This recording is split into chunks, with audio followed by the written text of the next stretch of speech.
The First World War had begun, but there was something strange. Even after the war started, people had no idea of the real danger. People were celebrating in the cities of Europe. Soldiers were being handed flowers. Crowds stood on the streets cheering as they marched away. Every country believed that this war would end quickly. Everyone will be home by Christmas. This wasn't just a hope. It was a deeply held belief. Germany had its strategy prepared in advance, the Schlieffen Plan. Under this plan, Germany intended to crush France quickly, and then attack Russia with its full military might. They assumed Russia would take far too long to mobilize. The plan was simple, but war is never simple.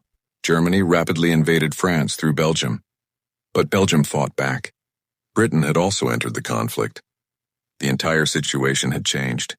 September 1914, the Marne River. A massive, brutal clash took place here, the First Battle of the Marne. Germany's relentless advance was finally halted. They were forced to retreat, and right here, this war began to reveal its true face. It was now painfully clear. This conflict was not going to end anytime soon. The armies on both sides were now locked face to face, but neither could achieve a decisive victory.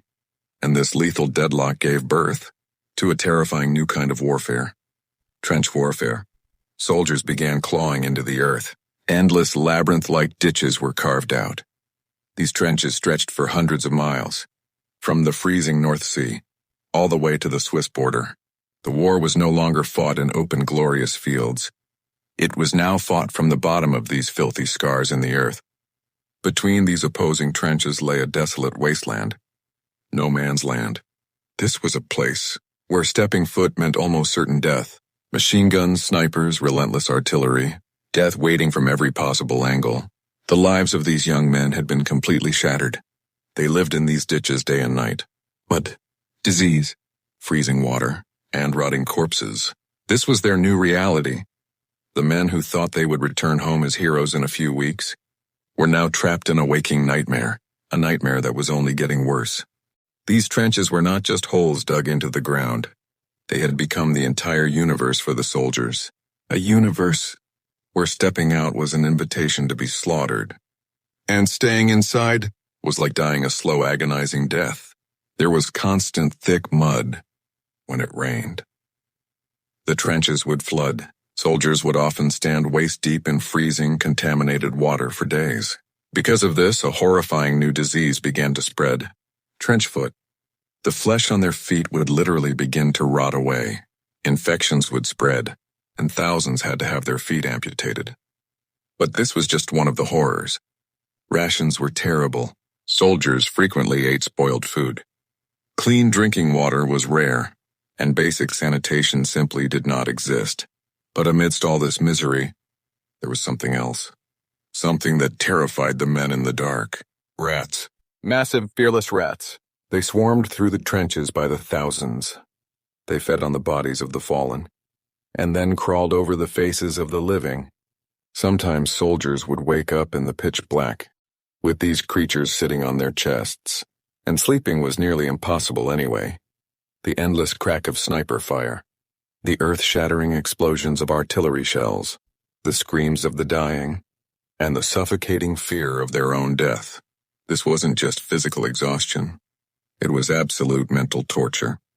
Men slowly began to lose their minds. They felt an unseen terror in every sudden noise. Some would start screaming at nothing. Others would go completely mute, staring blankly.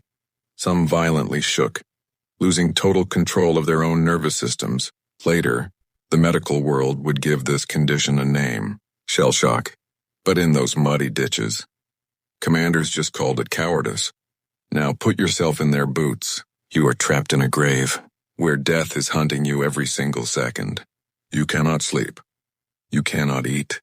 You cannot feel safe. And then, the whistle blows.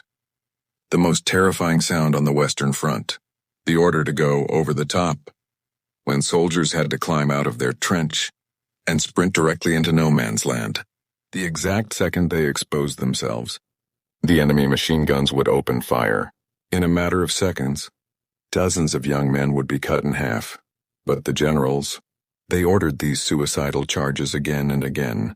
They convinced themselves that the next wave of bodies might finally break the enemy line. But the grim reality was, this war was no longer being controlled by any brilliant strategy. It was a machine that had gone completely out of control. Every single day, every single charge, was only producing one absolute result: mass slaughter. And incredibly, this was only the beginning. Because new horrific weapons were about to enter the battlefield. Weapons that would erase the very boundaries of human morality. April 1915, Ypres, Belgium. The sun was setting. An eerie silence fell over the front line.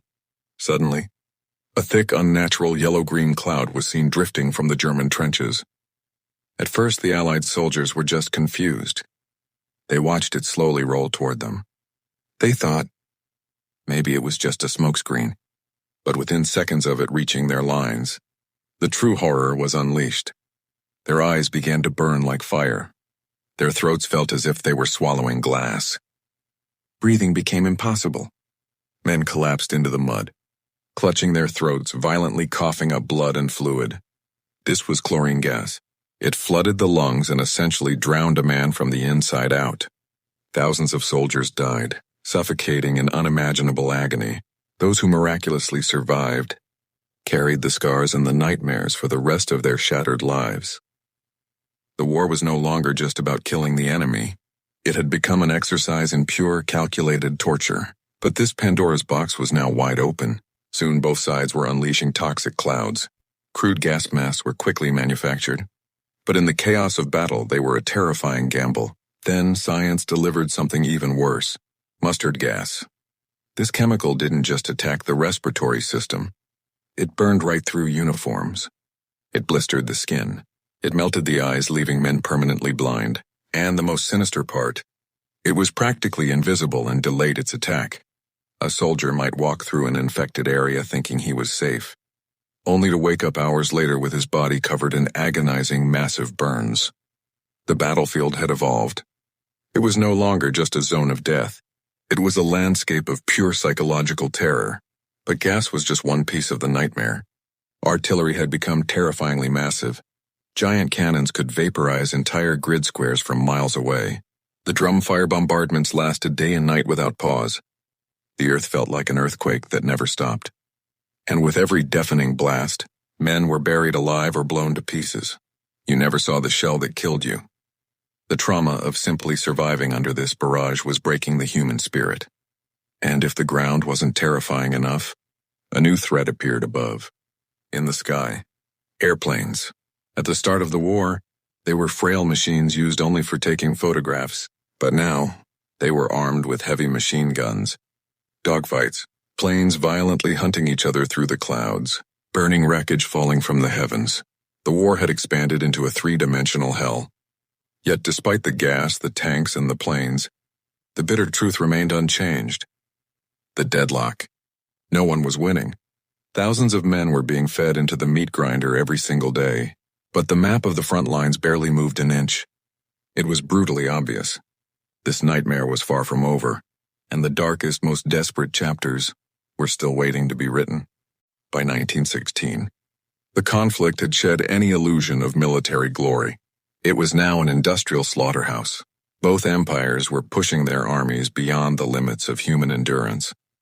And to force an end to this stalemate, two of the most apocalyptic battles in human history were fought. Verdun, a massive fortress complex in France, the German High Command made a chilling decision. They didn't just want to capture Verdun, they wanted to bleed France white. Meaning, they intended to kill so many Frenchmen that the entire nation would simply bleed to death and surrender. February 1916. The bombardment began. The sky roared with the fire of 1,000,000 shells. The landscape was entirely pulverized. Forests, villages, hills, completely wiped off the map, leaving nothing but a lunar wasteland of craters, mud, and shattered bones. The French High Command issued a desperate order. They shall not pass. And the French soldiers held the line at an unimaginable cost. The meat grinder of Verdun churned for 10 brutal months. Men fought hand to hand for completely destroyed, meaningless piles of rubble. Nearly 1,000,000 men were killed or wounded. To move the front line a few useless miles, It was a battle not for victory, but for survival. And right in the middle of this slaughter, another massive offensive was launched. The Somme, July 1916. British and French forces attacked the German lines. The primary goal was to draw German troops away from the hell of Verdun. But what unfolded at the Somme was a tragedy of epic proportions. The very first day of the battle remains the bloodiest single day in the history of the British Army. In a matter of hours, nearly 20,000 young British men were killed. The moment the whistles blew and they walked into no man's land, the German machine gunners simply mowed them down like grass. Wave after wave of men were ordered forward, and wave after wave collapsed into the wire.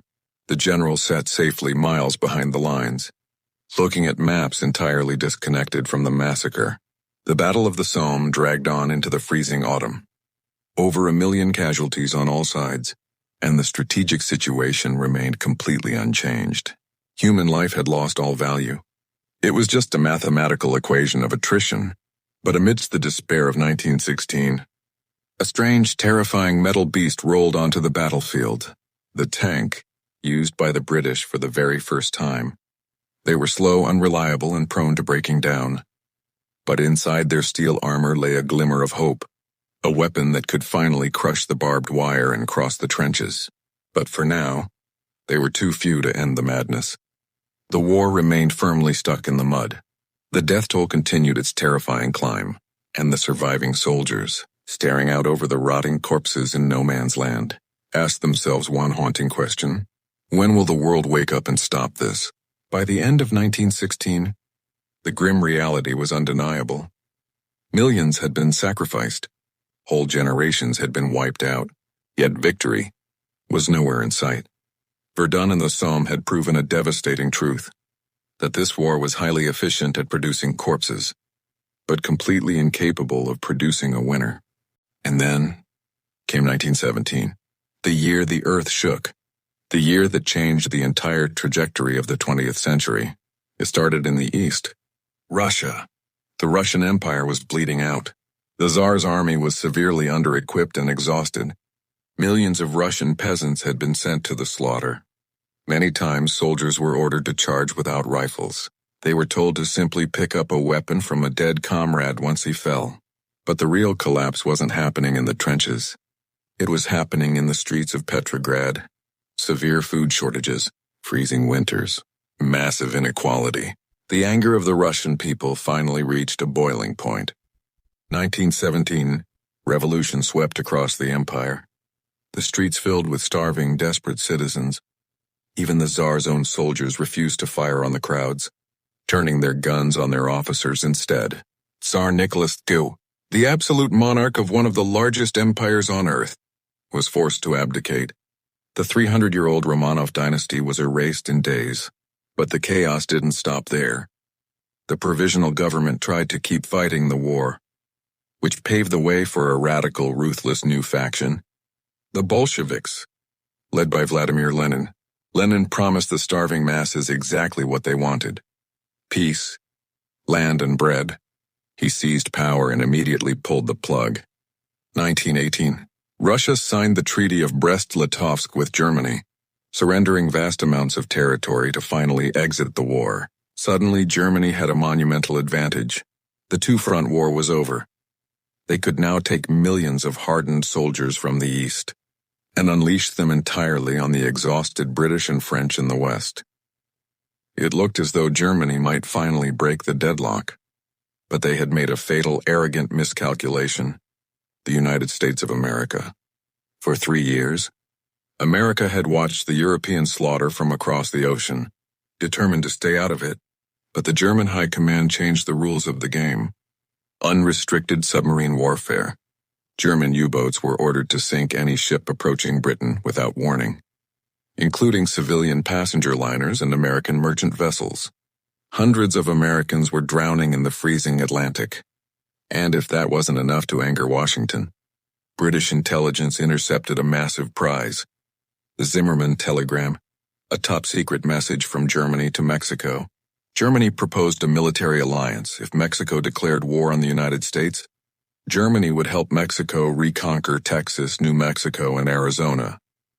When this telegram was published in the American press, the isolationist illusion shattered. April 1917. The United States officially declared war on the German Empire. The balance of global power shifted overnight. Millions of fresh, well-equipped, angry American soldiers were preparing to cross the Atlantic. The war had reached its ultimate tipping point. On one side, the exhausted, starving empires of Europe. On the other, the awakened industrial might of America. It was a race against time. Could Germany crush France and Britain before the Americans arrived in force? The final apocalyptic phase of the conflict was about to begin. The climax of the Great War was rushing forward. If you want to witness the final collapse of empires and how this nightmare finally comes to a close, you do not want to miss the conclusion of this series. Subscribe to the History Context right now and turn on the notification bell so you are ready for part 3.